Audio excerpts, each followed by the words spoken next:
परित्राणाय साधूनां विनाशाय च दुष्कृतां धर्मसंस्थापनार्थाय संभवामि युगे युगे।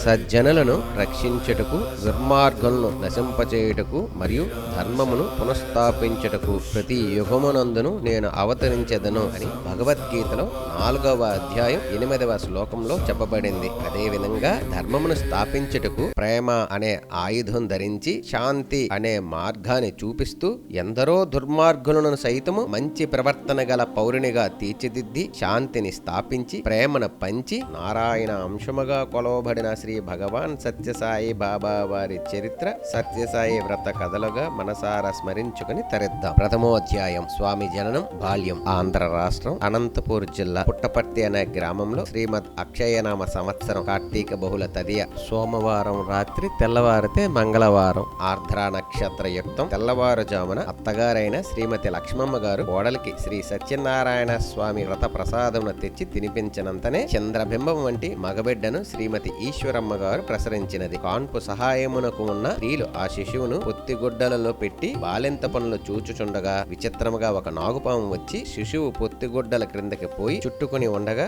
ఈ బిడ్డ శేషతల్పమును ఉండెను కనుక శ్రీ మహావిష్ణు సంభూతుడని పలికిరి. ఆ మరుసటి రోజే శ్రీ అరవింద మహర్షి తన ఆశ్రమ వాసులందరినీ పిలిచి ఆశీర్వదించి నిన్నటి దినం భగవానులు భూమిపై అవతరించారు, నా తపస్సు ఫలించింది అని సెలవిచ్చారు. అంతకు కొన్ని రోజుల ముందే బాబావారి తాతగారైన కొండమరాజు గారికి శ్రీ వెంకావధూత గారు మీ ఇంటిలో భగవానులు అవతరించనున్నారు అని చెప్పి ఉండిరి. బాబా జననమునకు నవమాసముల ముందు శ్రీమతి ఈశ్వరమ్మ గారు బావి వద్ద చేదతో నీరు తోడుచుండగా ఆకాశం నుండి నీలిరంగులో వలయాకారముగా ఒక దివ్య తేజస్సు ఆమె గర్భమును ప్రవేశించెను. అప్పటి నుండి ఆమె దేహం దివ్య శోభతో వెలుగొందసాగాను. ఆమె గర్భమున శిశువు క్రమముగా వృద్ధి చెందుచుండగా వారి ఇంటి అందలి తంబుర మొదలగు వాయిద్యముల నుండి దివ్య ధ్వనులు వాటంతట అవే రాత్రుల యందు అప్పుడప్పుడు వినిపించుచుండెను. శ్రీమతి ఈశ్వరమ్మ గారికి దివ్య స్వప్నమును కలుగసాగెను. ఈ లక్షణములు భగవదవతార సూచకమని అనుభవజ్ఞులైన కొందరు శాస్త్రజ్ఞులు తెలిపారు. ఈ విధముగా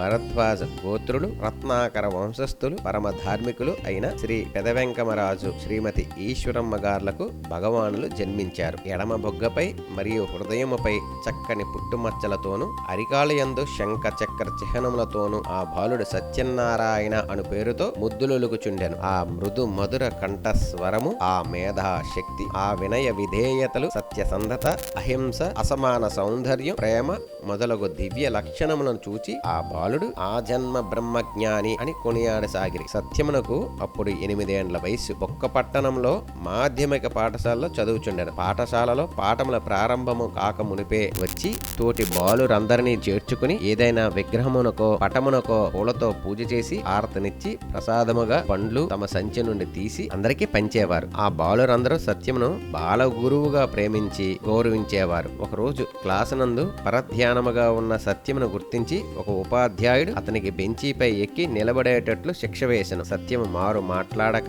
బెంచి ఎక్కి నిలబడెను. ఇంతలో పాఠం ముగియ గంట కొట్టగానే ఆ ఉపాధ్యాయుడు కుర్చీ నుండి లేచుటకు ప్రయత్నించి లేవలేకపోయిరి. సత్యమునందు ప్రేమ విశ్వాసము గల మహబూబ్ ఖాన్ అనే మరి ఒక ఉపాధ్యాయుడు క్లాసులోనికి ప్రవేశించి విషయం తెలుసుకుని సత్యమును బెంచీపై నుండి దింపి కూర్చుండ చేయగా మరుక్షణమే కుర్చీ కంటుకుపోయిన ఆ ఉపాధ్యాయుడు ఆశ్చర్యముగా కుర్చీ నుండి లేవగలిగిరి. ఇదియే శ్రీ సత్యనారాయణి మొట్టమొదటి దివ్యలీల. ప్రథమాధ్యాయం సమాప్తం.